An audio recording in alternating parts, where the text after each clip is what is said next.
Nous avons distingué deux catégories de chrétiens, ceux qui sont charnels et ceux qui sont spirituels.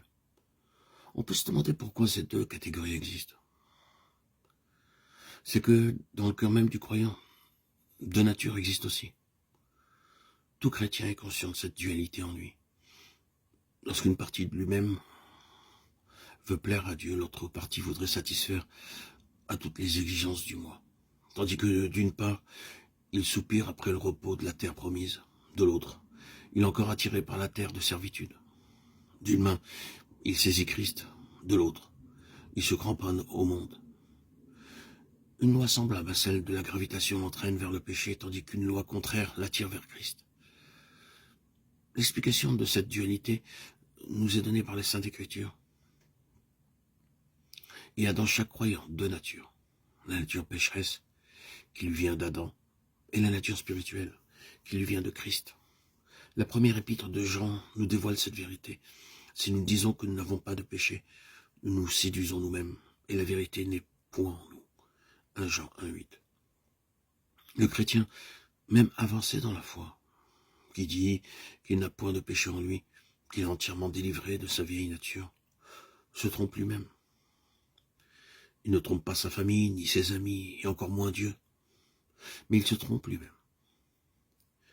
Dans le verset suivant, Dieu prévoit le cas où le chrétien se laisserait entraîner par le péché. Si nous confessons nos péchés, il est fidèle et juste pour nous les pardonner et pour nous purifier de toute iniquité. 1 Jean 1,9.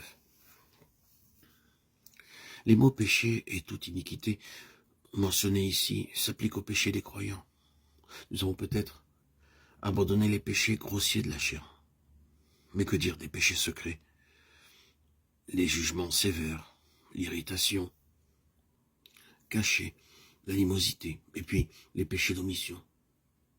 J'ai plus peur de la déclaration de Jacques 4,17, celui donc qui sait faire ce qui est bien et qui ne le fait pas commet un péché, que de n'importe quel autre verset de la Bible.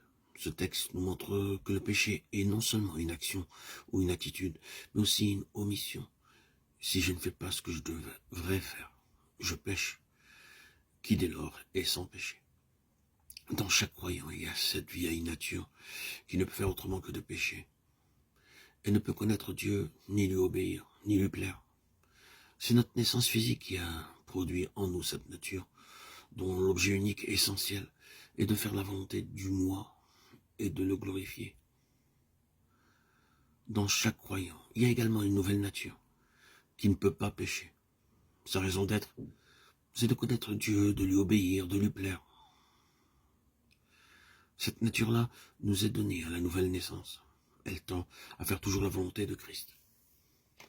Ces deux natures cohabitent dans le croyant durant toute sa vie terrestre. J'aurais écrit à des chrétiens comme si, du fait de leur nature nouvelle, ils ne s'attendaient pas à ce qu'ils pêchent.